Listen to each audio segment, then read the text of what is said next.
구하라 주실 것이요 찾으라 얻을 것이라 그리고 두드리라 그리하면 열리리라. 여러분 이 말씀 믿으십니까? 캐나다의 한 조용한 마을, 아주 경건하고 조용한 마을이 있었는데 그 마을에 이 나이트클럽이 하나 새로 생겼습니다.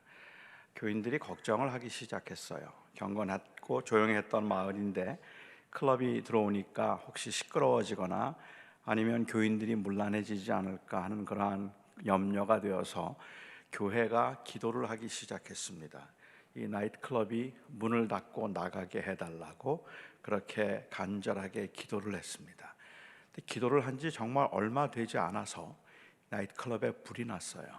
그리고 나이트클럽이 완전히 전소가 되어 버렸습니다. 그렇게 가게가 불에 다 타고 난 다음에 이 나이트클럽 주인이 교회를 상대로 손해배상 소송을 걸었습니다. 교회가 기도를 해서 불이 났기 때문에 교회가 배상을 해야 된다는 것이었습니다. 그리고 교회는 변호사를 선임해서 강력하게 주장했습니다. 우리가 기도해서 그런 게 아니다 라고 이야기를 했어요.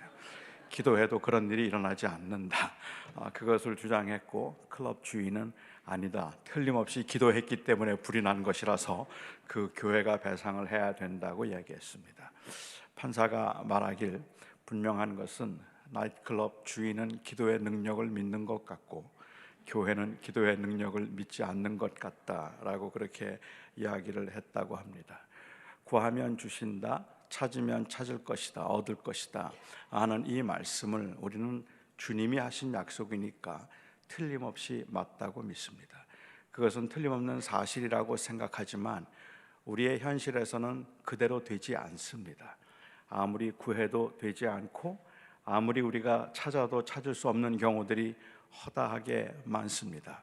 주님께서는 틀림없이 구하면 주신다고 약속을 하셨고, 그런데 우리의 현실에서는 아무리 구해도 얻을 수 없는 경우들이 많아서 이 괴리감으로 인한 그 괴리감의 문제를 해결하는 데 있어 경건한 사람들은 하나님의 약속이니까 틀림이 없을 거라고 생각을 하고, 그런데도 현실에서는 이루어지지 않는다면 그건 아마도 우리의 문제가 있기 때문일 것이라고 생각을 하죠. 그래서 우리가 부족하기 때문에, 우리가 기도를 잘못하기 때문에 하나님께서는 우리의 기도를 응답하지 않으시는 것이고, 약속이 틀림없는 사실이라면 문제는 우리에게 있다고 생각을 하는 것이 일반적으로 경건한 사람들의 생각입니다. 그렇기 때문에 어떻게 하면 이 기도가 응답될 수 있을까? 어떻게 하면 기도가 응답받을 수 있을까? 응답받는 기도, 응답되는 기도에 관한 책들도 많이 나와 있고, 기도가 어떻게 응답되는가 하는 것에 관해서 많은 사람들은 관심을 가지고 있기도 합니다. 사람들이 일반적으로 그래서 이렇게 기도하면 응답이 된다, 기도가 응답되지 않는 이유는 이런 이유들 때문이다라고 이야기를 할 때 아마도 많은 사람들이 이야기하는 기도가 응답되지 않는 이유들 몇 가지만 제가 말씀을 드리자면, 우선 첫 번째 생각해 볼 수 있는 기도가 응답되지 않는 이유는 우리의 믿음이 부족해서라고 사람들은 생각을 하죠. 우리의 믿음이 부족하기 때문에 하나님께서 우리의 기도를 들어주지 않으신다. 물론 믿음이 부족하다는 것이 때로는 하나님께 순종을 의미하는 경우도, 순종하지 못해서를 의미하는 경우도 있겠지만, 많은 경우에 우리가 믿음이 부족하다는 말은 우리가 하나님의 약속을 온전히 믿지 않았기 때문에 하나님께서 우리의 기도를 응답해 주지 않는다고 일반적으로 사람들은 생각을 합니다. 아마도 사람들이 이렇게 생각하게 만드는데 크게 일조한 말씀이 있다면 그 말씀은 야고보서 1장 6절 말씀이 아닐까라는 생각을 해요. 오직 믿음으로 구하고 조금도 의심하지 말라. 의심하는 자는 바람에 밀려 요동하는 물결과 같으니 이 사람은 무엇이든지 주께 구한 것을 얻기를 생각하지 말라. 두 마음을 품어 모든 일에 정함이 없는 자로다. 그러니까 우리가 믿음이 부족하다는 이야기는 의심을 했다는 말이라고 생각을 합니다. 믿음의 반대말은 의심이 되는 거겠죠. 그러니까 우리는 기도할 때 하나님께서 반드시 주실 것이라고 믿고 기도해야지, 기도하면서 주실까 안 주실지도 모르겠는데라고 생각하거나 아니면 조금이라도 의심을 하면 하나님께서는 우리의 기도를 들어주지 않으신다고 생각을 하는 것이죠. 원하는 사업처가 있으면 하나님 앞에 기도하고, 그리고 가족의 건강을 위해서 하나님 앞에 기도할 때 하나님께서 내 기도를 반드시 들어주셔서 기어코 응답하실 것이라고 믿고 기도해야 되는데, 자꾸 의심을 하고 안 될 것 같고 그리고 불안해하면 그 의심 때문에 믿음이 부족해서 하나님이 우리의 기도를 응답하지 않는다라고 생각을 하기도 한다는 말입니다. 하지만 이렇게 생각하면 여기서 말하는 믿음이라는 것은 일종의 정신통일입니다.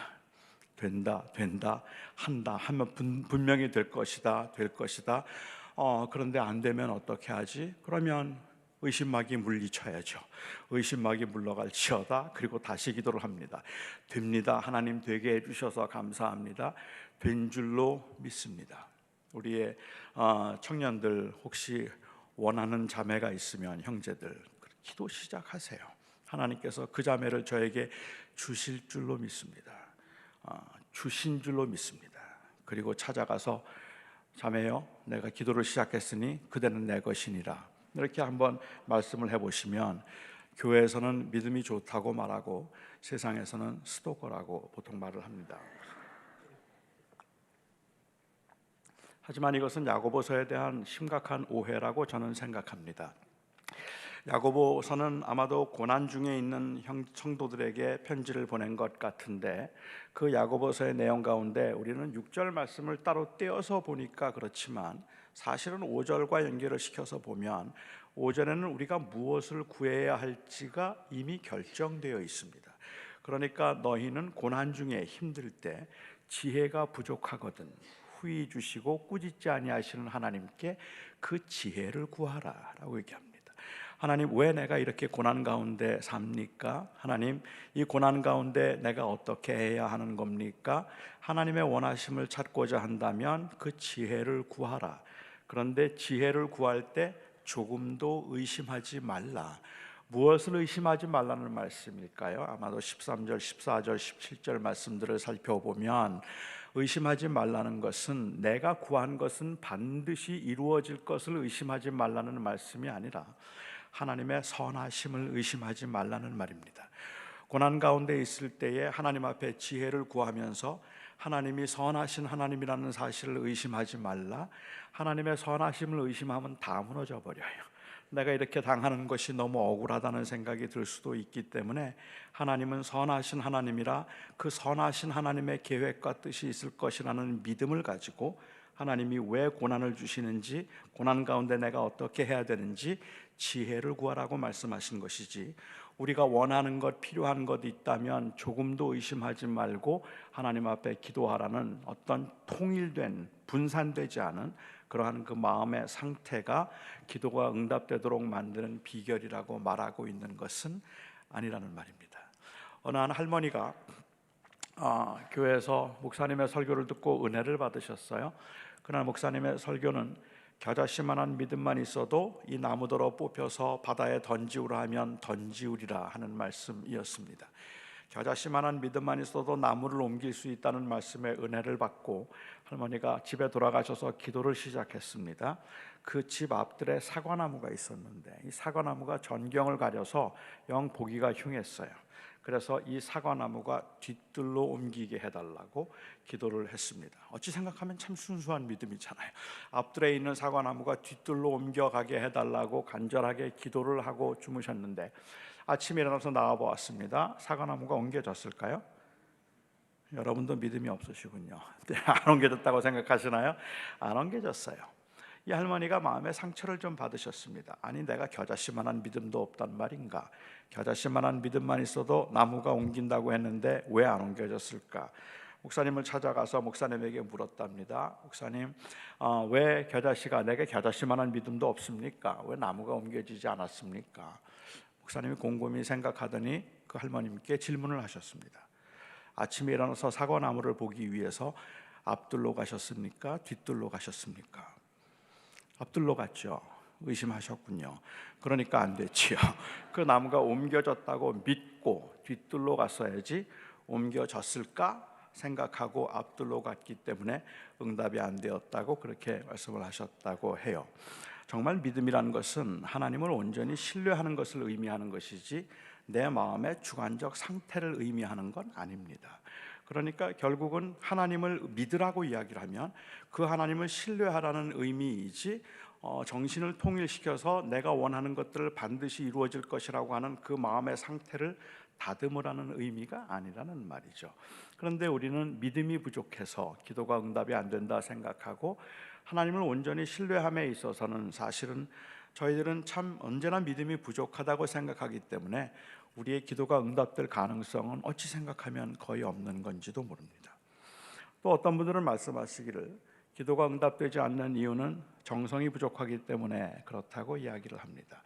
우리가 정성으로 기도하고 기도의 수가 차면 하나님께서 그 기도를 응답해 주실 것이라고 이야기를 하고, 그래서 우리는 정성을 다해서 이 기도를 하려고 애를 많이 씁니다.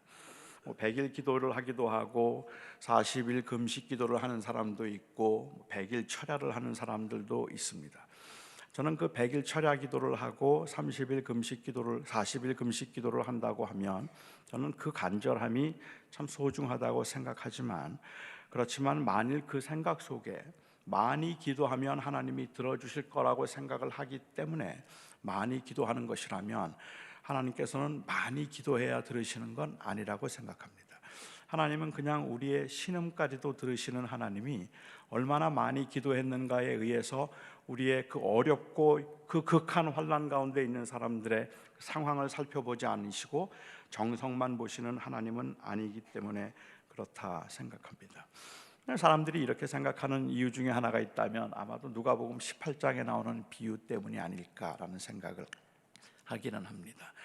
누가복음 18장에 보면 주님께서 비유로 말씀하시면서 한 도시에 이 아주 악한 재판관, 불의한 재판관이 있었고 불쌍한 과부가 있었습니다. 이 과부에게는 원한이 있었어요. 그래서 그 원한을 좀 풀어달라고 이 재판관을 찾아가서 간곡하게 부탁을 합니다. 그런데 이 재판관은 들어주지 않습니다. 왜냐하면 그는 불의한 재판관이기 때문에 그의 그 억울한 사정을 들어주지 않아요. 또 찾아갑니다. 들어주지 않습니다. 또 찾아갑니다. 들어주지 않습니다. 그러다가 이 불의한 재판관이 혼자 생각을 합니다. 내가 하나님을 두려워하지 아니하고 사람을 무시하지만 이 억울한 과부의 원한을 들어주지 아니하면 자꾸 찾아와서 나를 귀찮게 할 것이니, 나를 번거롭게 할 것이니 내가 들어주리라. 그리고 들어주었습니다.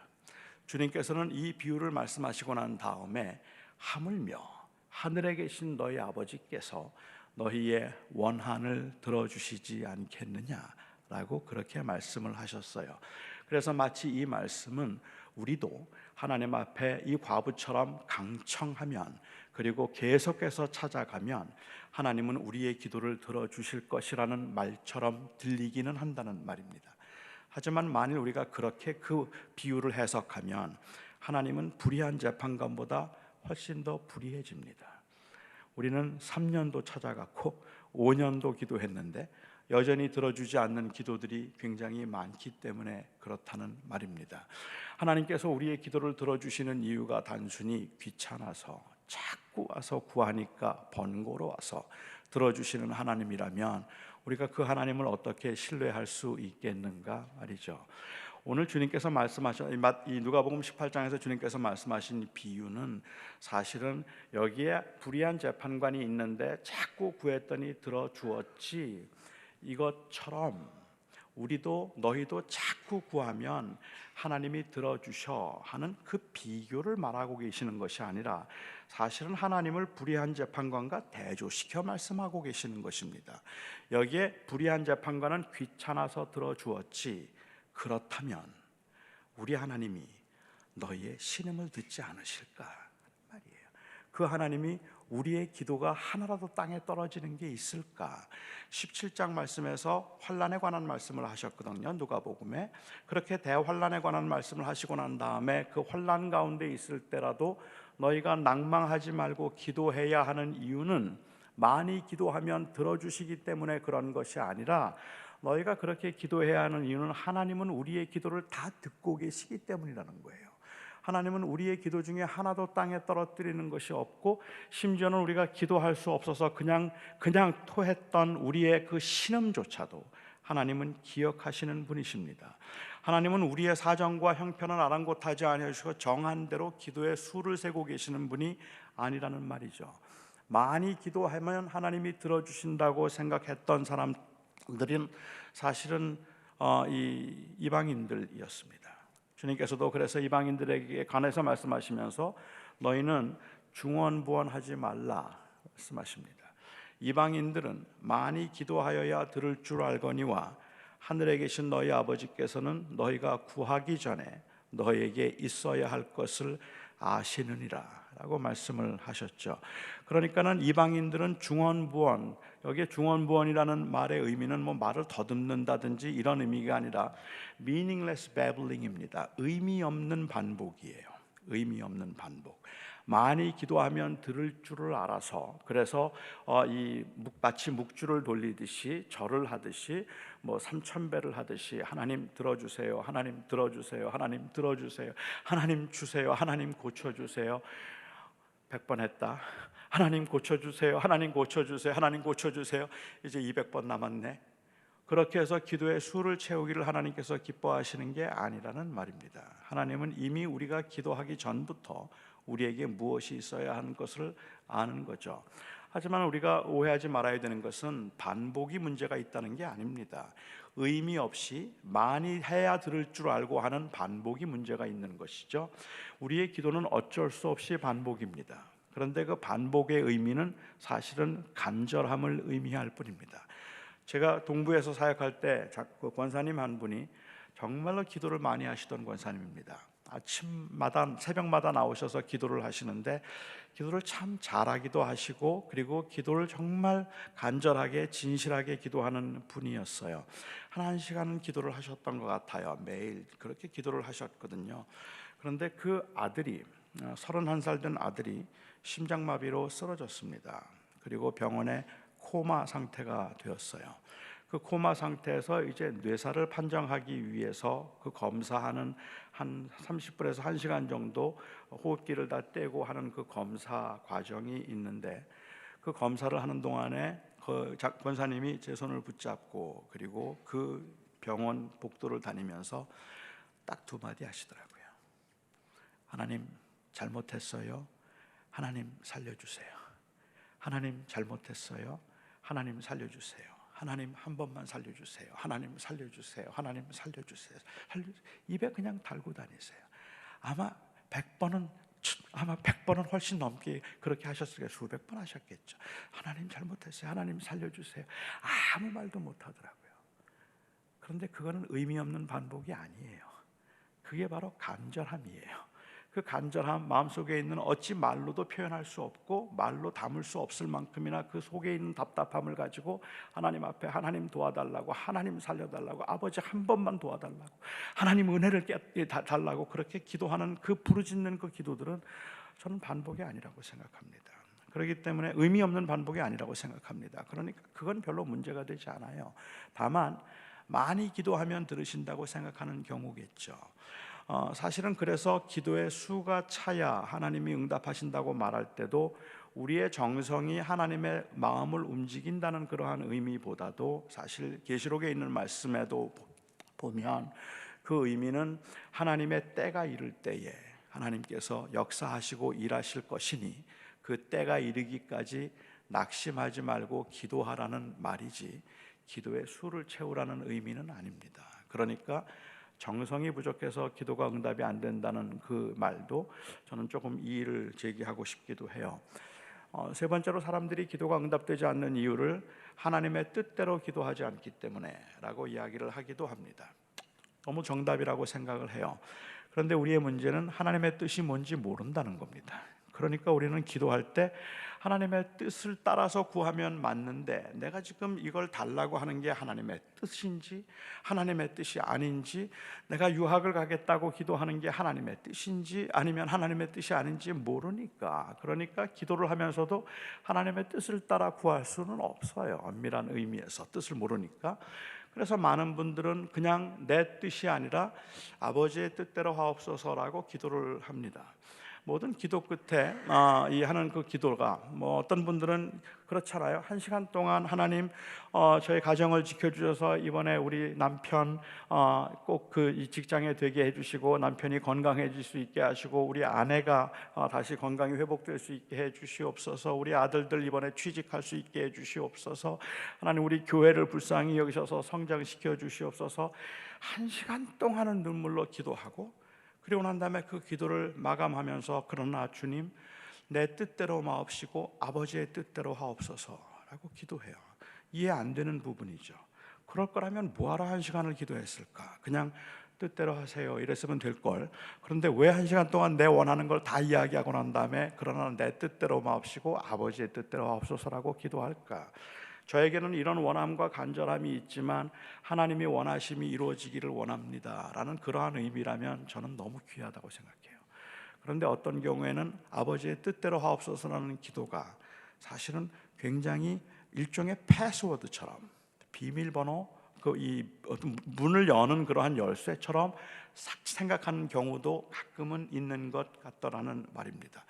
그러니까 하나님, 이번에 제가 유학을 가게 되든지 아니면 여기에서 취직을 하게 되든지, 하나님 원하신 대로 저는 정말로 유학을 가고 싶습니다. 하지만 하나님의 뜻대로 하시옵소서라고 그렇게 기도를 해요. 하나님, 이번에 제가 그 직장에 꼭 취직하고 싶습니다. 꼭 취직할 수 있게 도와주시옵소서. 하지만 제 뜻대로가 아니라 아버지의 뜻대로 하옵소서. 그리고 정말 하나님의 뜻대로 취직이 안 됐어요. 떨어졌어요. 그러면 너무너무 섭섭해해요. 뜻대로 하시옵소서라고 기도를 했는데 섭섭해하는 이유는, 내가 아버지의 뜻대로 하시옵소서라고까지 기도했건만 그런데도 듣지 않으시는 하나님, 이 하나님이 너무 섭섭하단 말이에요. 주님, 내가 아버지 뜻대로 하시옵소서라고까지 기도했잖아요. 그럼 좀 들어주셔야지. 그런데도 안 들어주시면 어떻게 해요? 여전히 우리의 원함을 이루고자 하는 의도에서 하는 건데, 하나님의 뜻은 이루어지겠지만, 그렇지만 우리가 하나님의 뜻대로 기도한다는 것은 어떤 게 하나님의 뜻인지 알지 못하는 저희들로서는 좀 막연한 말이기도 하다는 생각이 듭니다. 어떤 분들은 말씀하시기를 우리가 정욕으로 쓰려고 잘못 구하기 때문에 그래서 그 기도가 응답이 안 된다고 이야기합니다. 그런데 이 이원적인 사상에 익숙해져 있는 저희들의 입장에서 볼 때는, 정욕으로 잘못 구한다는 말의 의미가 이 땅에 살아가면서 필요한 것들을 구하는 게 정욕적인 기도라고 생각하고, 정욕적인 기도가 아니라면 하나님의 나라를 구하거나 아니면 교회를 구하거나 선교를 위해서 기도해야 된다고 생각하는 경향이 있는 것 같아요. 이런 이원화된 생각에서 생각해 보면, 그냥 우리가 살아가면서 저희 사업이 잘 되게 해주세요라든지 우리 가족들이 건강하게 해달라는 기도는 왠지 정욕적인 기도인 것처럼 그렇게 들려지고, 교회를 위해서나 하나님의 나라를 위해서 구하는 그것이 정욕적이 아닌 기도처럼 여겨지기도 하는 것 같습니다.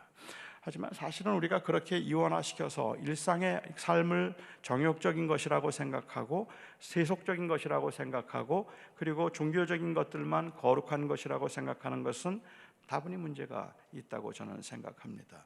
여기에 정욕으로 쓰려고 잘못 구했다고 말씀하신 야고보서의 문맥에서 보면, 그 당시 교회는 분쟁이 있었어요.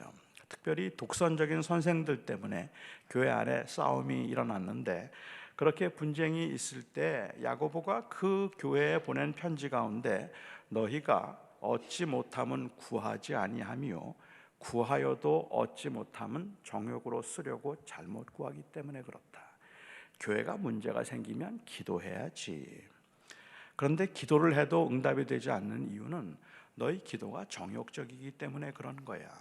그러니까는 정욕적인 기도는 3장 그 끝부분에서 이야기하고 있는 것처럼 분쟁을 이 조성하거나 아니면은 분쟁을 유발시키는 기도들을 이야기하고 있는 것이었다고 볼 수 있을 것 같아요.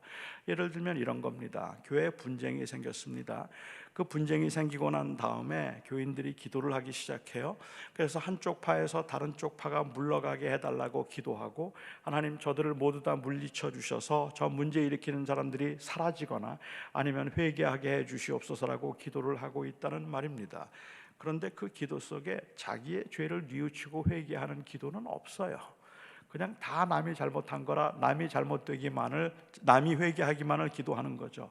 남편이 아내를 위해서 기도할 때도, 아내가 남편을 위해서 기도할 때도 그 기도 가운데, 가정을 위해서 하는 기도 가운데 정욕적인 기도라는 것은 그냥 그와 같이 자기는 아무 문제가 없고 다른 사람들이 다 문제가 있으니까 저들이 다 회개하게 해달라고 기도하는 이 분파적이고 분열적인 기도가 정욕적인 기도를 의미했다는 말이죠.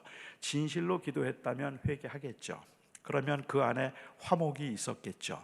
그런데 그 기도가 내 뜻을 이루기 위해서 다른 사람들을 물리치기 위한 기도가 될 때 그 기도가 정욕적인 기도가 되는 겁니다.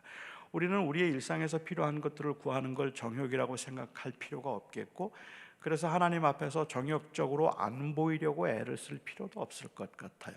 그냥 하나님 저 이번에 취직하게 해주세요라고 기도하면, 그렇게 기도하면 됩니다. 그런데 하나님 이번에 취직하게 해주세요, 이번에 제가 취직되면 제가 이번 여름에 단기 선교 가겠습니다. 그래서 마치 내 기도가 정욕적이 아닌 것처럼 보여야 될 이유가 없다는 거예요. 그냥 필요한 건 필요한 대로 구하는 것이 하나님께서 우리에게 주신 특권이라고 저는 생각합니다. 왜 우리의 기도가 응답이 되지 않을까? 우리의 기도가 응답되지 않는 이유는 믿음이 부족해서, 정성이 부족해서, 뜻대로 구하지 않아서, 아니면 정욕적으로 구하기 때문에, 뭐 그 외에도 여러 가지 많은 이야기들이 있겠지만, 저는 기본적으로 제가 오늘 좀 생각해 보고 싶고 반론을 제기하고 싶은 것은, 정말 하나님의 기도가 응답 안 된 걸까 하는 거예요. 왜 우리는 그런 기도들이 응답이 되었다고 이야기하고 왜 우리의 기도가 응답이 안 된다고 또 생각을 하는 걸까? 기도의 응답에 담겨 있는 힘의 원리에 대해서 자기가 스스로 주인이 되어서 자기 인생을 주관하려고 하는 그러한 의도에서 기도를 혹시 이해하고 있는 것은 아닐까라는 생각을 하게 된다는 말이죠. 하나님께서 기도하라고 말씀하실 때 기도는 우리를 강하게 만드는 수단이 아니라 강함이 되시는 하나님을 의지하게 만드는 수단입니다. 그러니까 기도는 우리로 하여금 그 하나님을 더욱 의지하게 만들고 그 강함이 되시는 하나님을 붙들고 살아가게 만드는 힘이어야지, 하나님 절 좀 강하게 해주셔서 제가 이 땅에서 좀 잘 살 수 있게 해달라는 의미에서 하는 기도가 아니어야 한다는 말이죠. 저는 제가 태어나면서 8개월 되어서 소아마비 장애인이 되었으니까 저는 평생을 장애인으로 살았습니다. 장애인으로 살면서 제 마음속에 있던 그 간절한 소원이 있다면 강해지는 것이었습니다. 장애를 가지고 이 험한 세상에서 제가 어떻게 살 수 있을까? 강하지 않으면 안 된다는 생각을 했어요. 강하기 위해서 열심히 공부했습니다. 강하기 위해서 운동도 열심히 했고, 강해지려고 친구들과도 사이좋게 지내고, 이 사회 생활도 아주 잘 하려고 굉장히 애를 썼고, 남들보다 앞서가고 남들을 항상 웃기려고 하기도 했습니다. 그러다 제가 고등학교 2학년 때 주님을 영접하고 목사가 되겠다고 헌신을 하면서 제가 하루도 빼놓지 않고 했던 기도가 있습니다. 하나님, 제 다리 좀 고쳐주십시오. 저 좋은 목사 되겠습니다. 정말 잘할 테니까 하나님 제 다리를 좀 고쳐주십시오. 절 좀 강하게 해주십시오. 그게 저의 기도였습니다.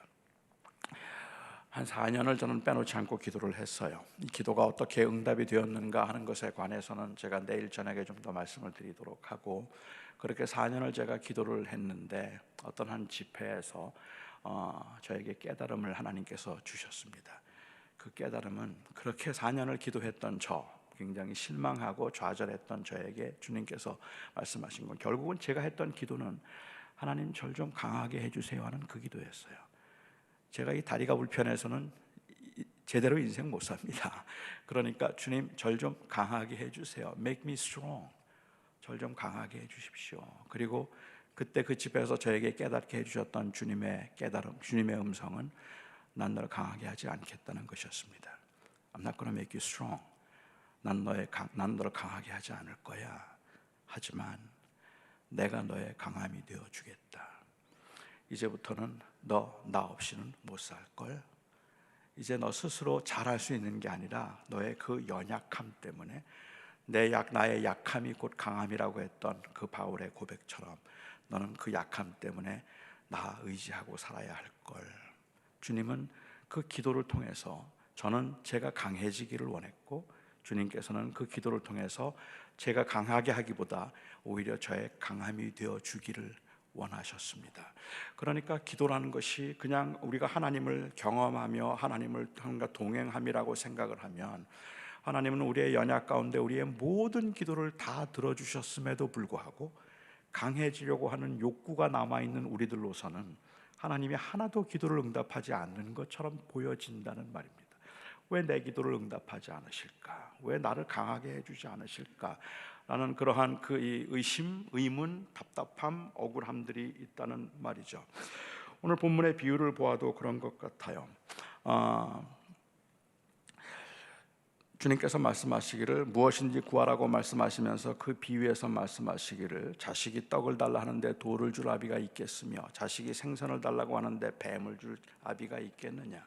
너희가 악한 아비라도 자식에게 좋은 것을 줄 알거든 하물며 하늘에 계신 너희 아버지께서 너희에게 좋은 것을 주시지 않겠느냐. 그러니까는 떡을 달라고 하면 떡을 주는데, 그런데 근동 지방에는 당시에 이 떡과 돌이 좀 비슷하게 생겼다고 그래요. 그래서 돌과 떡이 둘 다 거무틱틱하고 둘 다 둥그스름하고 둘 다 딱딱했답니다. 그러니까 보통 사람들은 보면 그게 떡인지 돌인지 알지만 아주 어린 아이의 경우는 그게 떡인지 돌인지 구분이 안 될 수도 있는 상황인 겁니다. 만약에 어린 자식이 떡을 달라고 하면 아버지가 떡을 주겠죠. 당연히 그 떡을 달라고 하면 그 픽한 것이 떡이라면 당연히 떡을 줄 겁니다. 그런데 자식이 돌을 달라고 하면 그러면 돌을 줄까요? 떡을 줄까요? 당연히 떡을 주겠죠. 돌을 줄 아비가 있겠습니까? 있습니다. 저 같은 아버지입니다. 저는 자식이 돌을 달라고 하면 돌을 주고 싶었어요. 돌을 주기도 했어요. 제가 이 개척을 해서 32살에 이제 교회 개척을 하고 이제 목회를 하면서 굉장히 바빴습니다. 그러니까 저희 딸은 제가 학교에서 공부를 하고 학교에 있을 때 낳았고 아들은 이 목회를 할 때 낳았는데 저희 딸은 제가 목욕도 시키고 저녁마다 기도도 해주고 그리고 성경도 읽어주고 같이 산책도 하고 놀았던 기억이 있어요. 그런데 저희 아들은 한 번도 제가 목욕을 시켜준 기억이 없습니다. 너무 바빠서 아침에 새벽에 나갔다가 아이가 잠들면 들어왔어요. 그래서 그 아이를 보는 시간도 일주일에 그저 한 2번이나 볼까요? 그렇게 아이하고 제대로 우리 아들에게 못 해줬기 때문에 항상 저에게는 미안한 마음이 있었습니다. 저는 좋은 아버지가 아니었어요. 하지만 좋은 아버지라는 말을 듣고 싶었어요.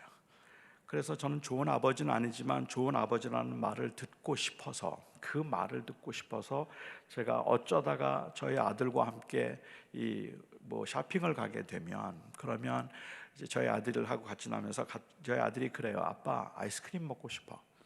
그러면 저는 눈이 번쩍 뜨여요. 아이스크림? 그럼 사줘야지.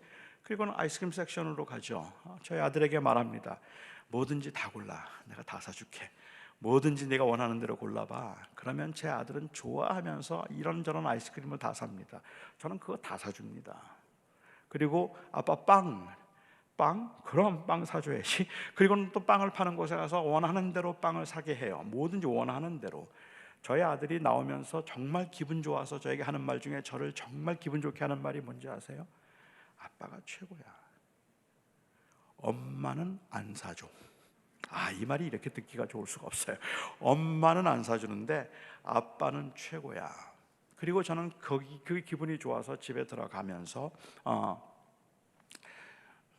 들어가자마자 제 아내는 그야말로 난리가 납니다. 막 화를 내면서 저한테 도대체 아이가 이걸 다 먹고 죽어도 좋겠느냐부터 시작을 해서 애를 생각하고 있는 거냐 아니냐, 아이의 건강을 생각했느냐, 도대체 이걸 다 사주면 아이가 이거 어떡하라는 말이냐고 막 저에게 야단을 치죠. 제 아내가 관심을 가지고 있는 것은 저의 아들의 웰빙입니다. 그리고 저의 관심은 저의 명성입니다. 좋은 아버지는 아니지만 좋은 아버지라는 말을 듣고 싶었어요. 그리고 제 아내는 좋은 엄마가 아니라는 말을 듣는 거 크게 상관하지 않았어요. 그냥 좋은 엄마이어야 했어요. 그래서 아이가 야단을 뭐라 그러고 못마땅하게 생각하고 엄마에 대해서 뭐 구두쇠니 어쩌니 말을 하더라도 그래도 제 아내는 제 아이에게 필요한 것만 사줬습니다. 왜냐하면 정말 원하는 것은 그 아이의 웰빙이었기 때문에 그렇죠. 하나님께서 만일 하나님의 원하심이 단순히 하나님의 좋은 하나님이라는 이름이었다면 우리가 기도하는 대로 다 들어주실 겁니다. 돌을 구하면 돌 주시고, 뱀 달라고 하면 뱀 주시고, 내가 얼마나 좋은 하나님인 줄 알아? 원하는 대로 구해봐 다 줄게. 그게 독이 되는지 그게 약이 되는지 그게 우리를 해치는지 상하게 하는지 상관하지 않고 구하는 것을 다 주신다면 우리는 너무너무 좋은 하나님이라고 말할지 모르겠지만 아마 그것은 우리에게는 죽음입니다. 공포입니다. 사실 우리가 원하는 대로 마음대로 구할 수 있는 이유가 있다면 그게 좋은 건지 나쁜 건지도 모르면서도 그냥 당장에 필요한 걸 마음대로 기도할 수 있는 이유가 있다면 그것은 하나님이 우리에게 좋은 걸 주신다는 믿음 때문입니다.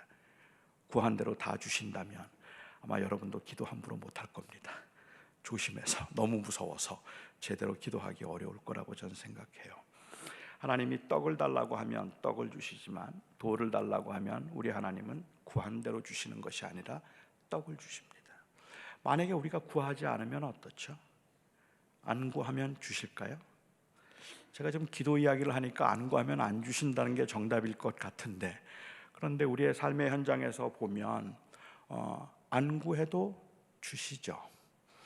저는 저의 지금까지 삶을 돌아보면 솔직히 뭐 고백하는 대로 고백할 수 있는 것은 제가 지금 누리고 있는 소위 좋은 것들은 다 제가 기도해서 받은 것이 아닙니다. 어느 때는 게을러서 기도하지 못했고, 어느 때는 제가 교만해서 기도하지 않았고, 사실 어느 때는 제 생각이 미치지 못해서 기도하지 못했던 것들이 많아요. 기도하지 않았음에도 불구하고 하나님은 저에게 필요한 것들을 채워 주셨습니다. 제가 청년 때는요, 배우자를 위해서 기도하라는 게 굉장히 유행이었어요. 그래서 배우자를 위해서 기도하라는 말을 많이 들었고, 배우자 위해서 기도해야 된다는 이야기를 해서 뭐 배우자를 위한 기도 뭐 100가지 뭐 기도, 배우자를 위한 기도는 이렇게 하라 뭐 이런 그 강의들도 많았는데 저는 배우자를 위해서 한 번도 기도하지 않았습니다. 저의 교만함 때문에. 너무 많은 자매들이 저를 좋아하니까 그냥 저는 기도할 필요를 못 느꼈어요. 그냥 내가 너와 사귀겠노라 그러면 다 좋아했으니까. 그러니까 뭐 기도할 이유가 있었겠습니까? 교만함으로 기도하지 않았죠. 안 믿으셔도 하는 수 없어요. 그런데 하나님께서는, 사실 저는 배우자를 위해서 그렇게 기도하지 못했는데 하나님께서는 저에게 최고의 배우자를 주셨습니다. 제 아내는 제가 기도한 응답이 아닙니다. 기도하지 않았음에도, 기도하지 못했음에도 하나님이 저를 위해서 준비한 하나님의 섭리입니다. 우리가 아마 여러분도 공감하시겠지만 우리는 살아가면서 지금 우리가 누리고 있는 것들이 다 기도해서 받은 응답이라고 말하기는 좀 아니죠. 기도 안 해도 주셨던 것 같아요. 자, 제가 지금 문제가 좀 생겼죠. 떡을 달라고 하면 떡을 주시고, 돌을 달라고 하면 떡을 주시고, 안 구해도 떡을 주신다면 왜 기도해요? 기도를 왜 하죠? 저는 여기에 문제가 있다고 생각해요. 아마 지금 조금 전에 말씀드렸던 것처럼 기도는 단순히 우리가 필요한 것들을 얻어낼 수 있는 어떤 수단이 아니라 하나님을 아버지로 경험하도록 하기 위한 수단인데, 그런데 우리는 자꾸 기도를 통해서 우리의 필요한 것들을 얻어내려고 하기 때문에 만약에 어쨌든 떡을 주신다면 그러면 기도할 필요가 없지 않을까. 떡을 구하라고 말씀하신 것은 하나님의 아버지됨을 경험하도록 하기 위한 것이었지 필요한 것을 채워주기 위한 수단으로 말씀하신 게 아니었음에도 불구하고 우리는 마치 우리의 필요한 것들을 채우는 것이 궁극적인 목적인 것처럼 그렇게 기도를 오해하는 경우들이 있다는 말입니다.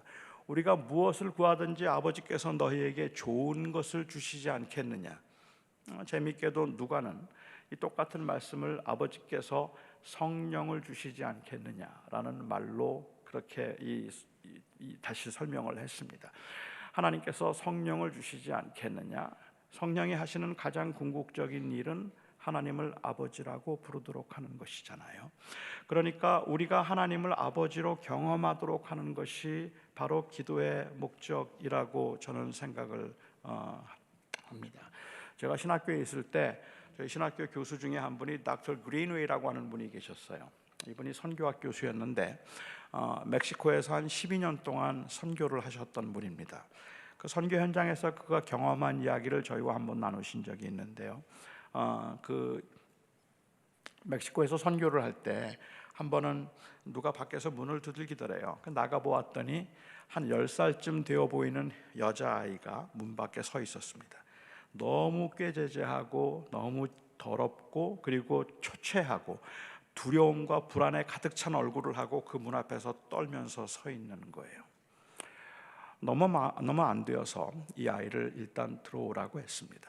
그리고 그 아이에게 왜 그러느냐고 물었어요. 그 아이가 조심스럽게 설명을 했습니다. 자기 엄마는 자기가 3살 때 죽었고 아버지는 알코올 중독자였는데 술이 취했던 알코올 중독자인 이 아버지가 자기를 총으로 쏴서 죽이려고 해서 4개월 전에 집에서 도망을 나왔다는 겁니다. 그동안도 많은 이 구타와 그리고 폭행이 있었겠죠. 아버지가 자기를 죽이려고 해서 4개월 전에 그 집에서 도망을 나와서 그 4개월 동안 이 마을 저 마을로 전전긍긍하면서 다녔어요.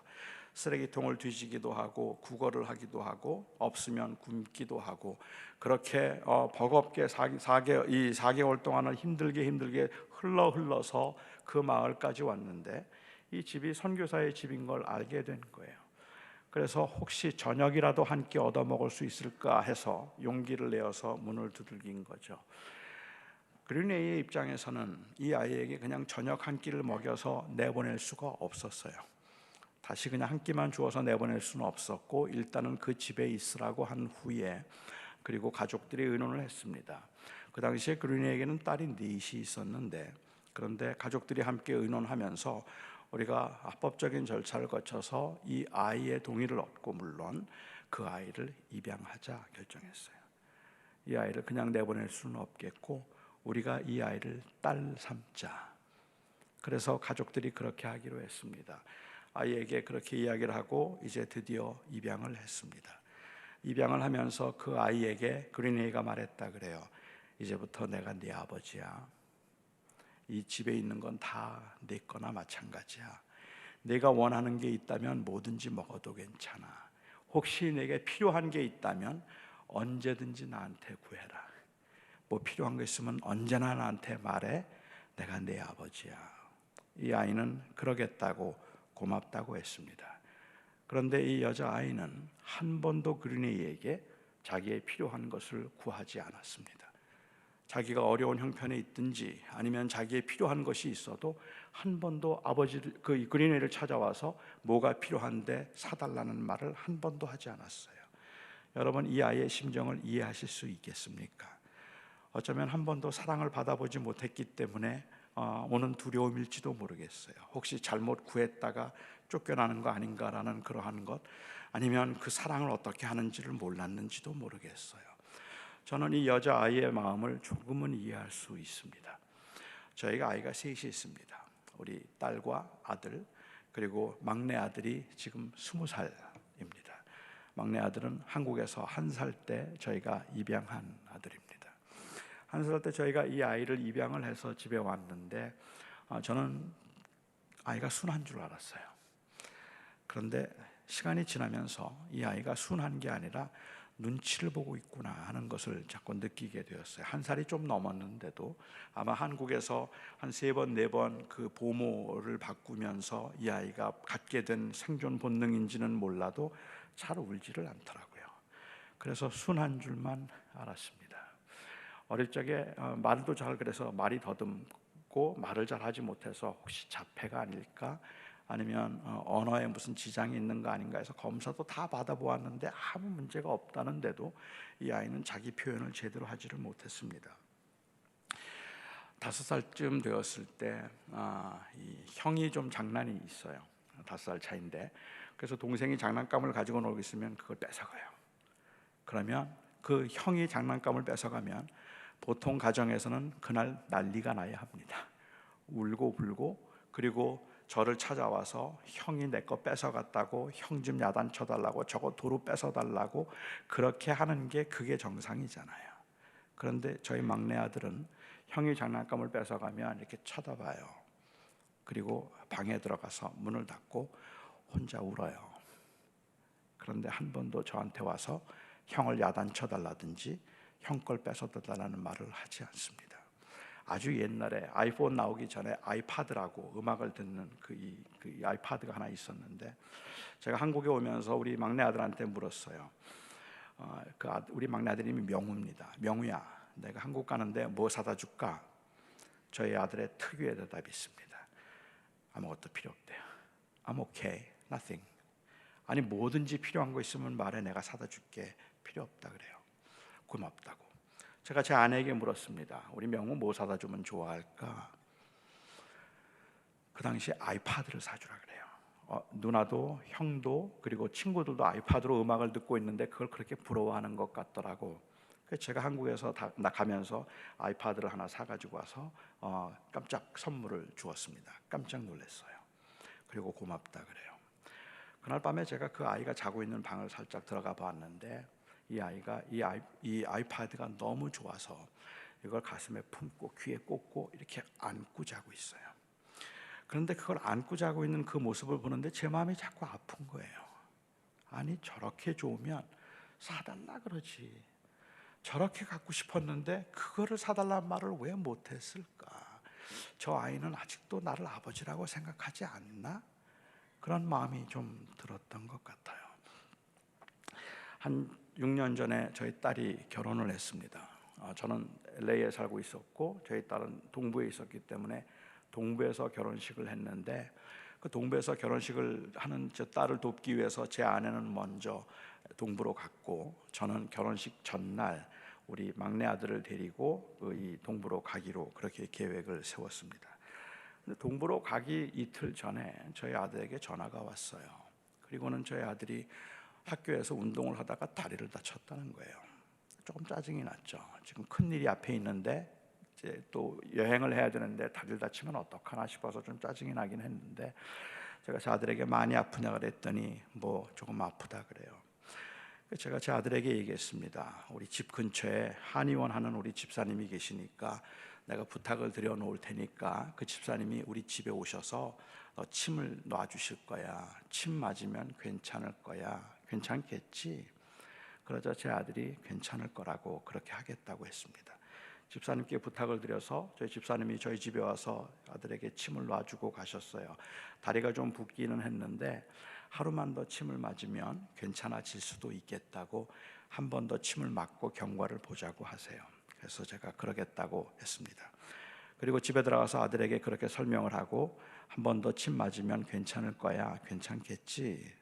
제 아들이 언제나 그러는 것처럼 괜찮다 그래요.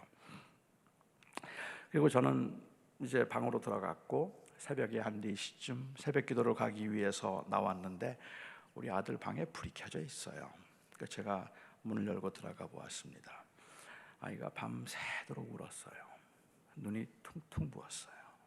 너무 아파서 밤새도록 잠을 자지 못하고 울었더라고요.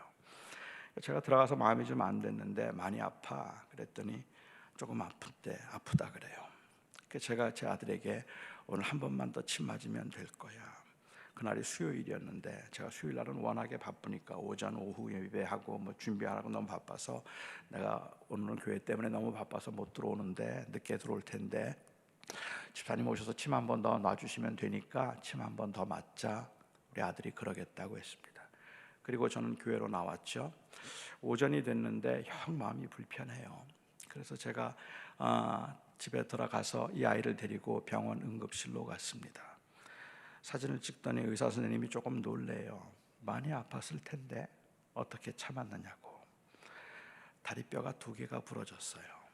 큰 뼈가 2개가 부러져서 많이 아팠을 거라는 거예요. 제가 마음이 좀 짠한 거예요. 내가 이걸 너무 무심했구나 하는 생각이 들더라고요. 그리고 차에 탔는데 차에 타자마자 뒷좌석에 앉자마자 제 아들이 저한테 하는 말이 첫 마디가 아빠, I'm so sorry. 아빠 너무 미안해. 그리고 고마워. 그래요. 근데 그 말을 듣는데 제 속에 뭐가 확 일어나는 것 같은 느낌이 들어서 저도 모르게 그냥 소리를 질렀어요.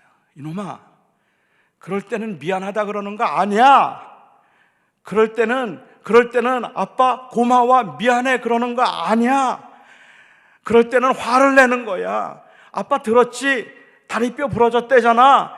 그런데 다리뼈 부러졌는데 침 맞으면 된다고? 아빠는 교회가 더 중요해? 내가 더 중요해? 아빠는 교회 일이 더 중요해? 내가 더 중요해? 나한테 그렇게 따지는 게 맞는 거야. 뭐가 고마워? 뭐가 미안해? 저는 그때 제 마음에 그렇게 어떤 뭔가 맞은 것 같은 아쉬움이 들었던 이유는 우리 아들이 아직도 나를 아버지라고 생각하지 않는 것 같다는 생각 때문이었어요. 왜 나한테 아프면 아프다는 말을 못하지? 왜 나한테 힘들면 힘들다는 말을 못하지? 아빠 나 너무 아파. 아빠 나 좀 병원에 좀 데려다 줘. 왜 그 말을 못하고 그냥 참지? 왜 그러지? 그게 마음이 너무 아팠던 거죠.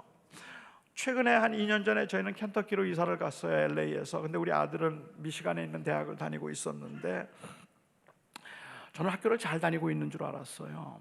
그런데 우리 큰아들이 저한테 한 번은 연락이 와서 그래요. 명우가 학교를 힘들어하는 것 같다는 거예요. 아니 잘 다니는 것 같은데 왜? 그랬더니 많이 외로워한다고 집에 가고 싶어하는 것 같다 그래요. 그래서 제가 그 당시 저희 아들이 LA에 가 있어서 LA로 갔습니다. 그리고 그 아들을 만나서 너 집에 오고 싶어? 물었더니 이 아이가 그렇다 그래요. 그래서 제가 그러면 집으로 오면 되지.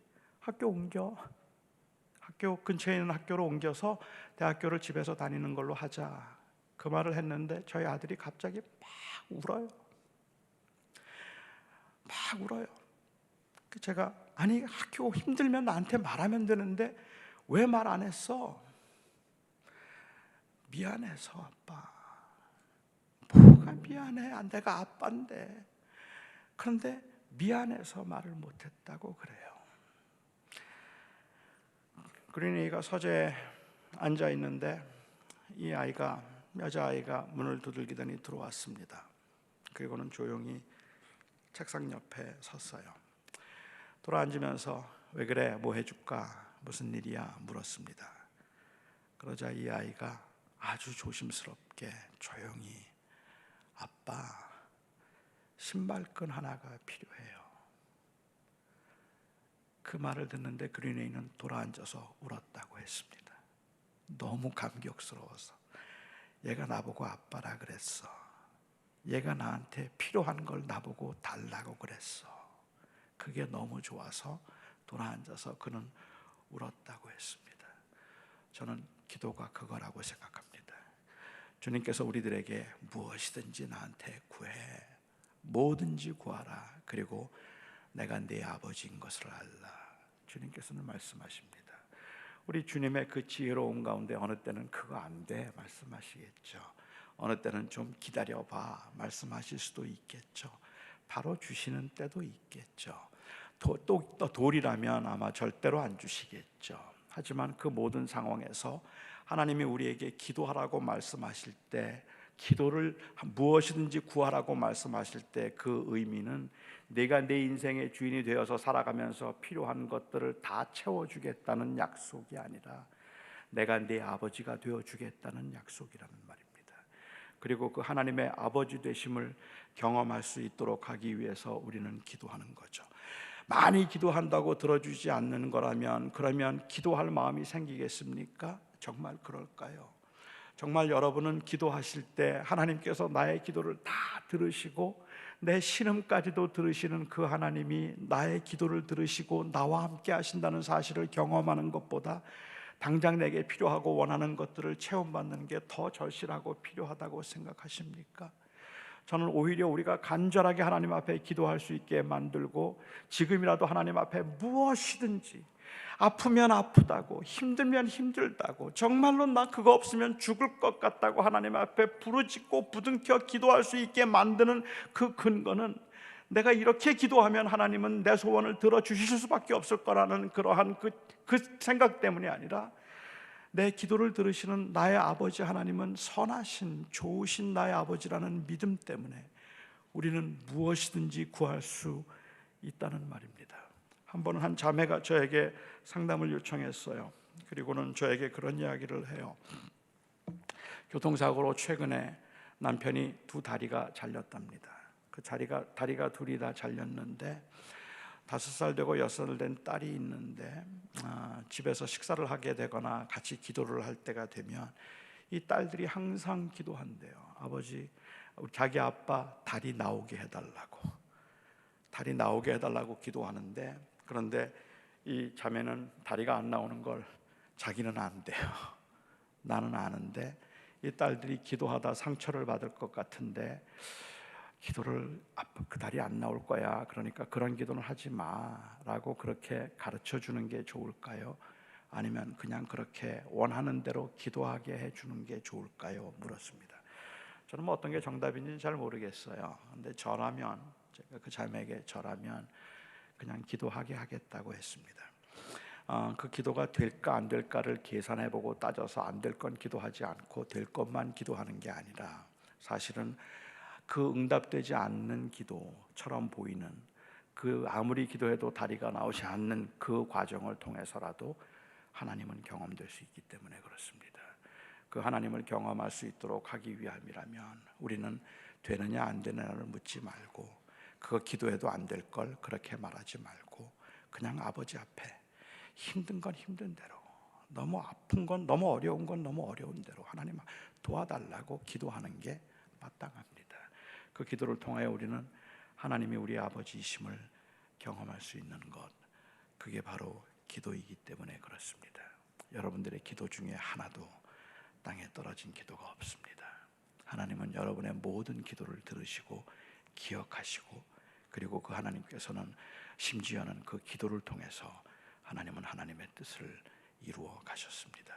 하나님이 그렇게 여러분을 사랑하십니다. 저는 오늘 이 아침에도, 그리고 여러분의 생애 가운데 하나님과 깊이 교제하며 여러분의 마음에 있는 것들을 하나님 앞에 아뢰 수 있는, 때로는 때를 부리듯이 하나님 앞에 투정을 하듯이라도 말할 수 있는, 그런데 그렇게 말할 수 있는 그 기본적인 근거가 바로 하나님이 나의 아버지시라는 사실, 거기에 있기를 바랍니다. 하나님은 그냥 창고지기, 마음씨 좋은 창고지기로 여러분들의 이 어떻게 하면 그 마음을 움직여서 그 창고에 있는 걸 좀 얻어낼 수 있을까 하고 딜할 수 있는 그런 분이 아닙니다. 하나님은 그런 창고 그 보물 창고의 매니저가 아니라 하나님은 우리의 아버지이십니다. 그래서 우리에게 가장 좋은 것을 주시는 그 하나님이 우리들에게 오늘도 말씀하십니다. 제발 뭐든지 나한테 가지고 와서 기도 좀 해. 뭐든지 구하라. 내가 네 아버지잖아.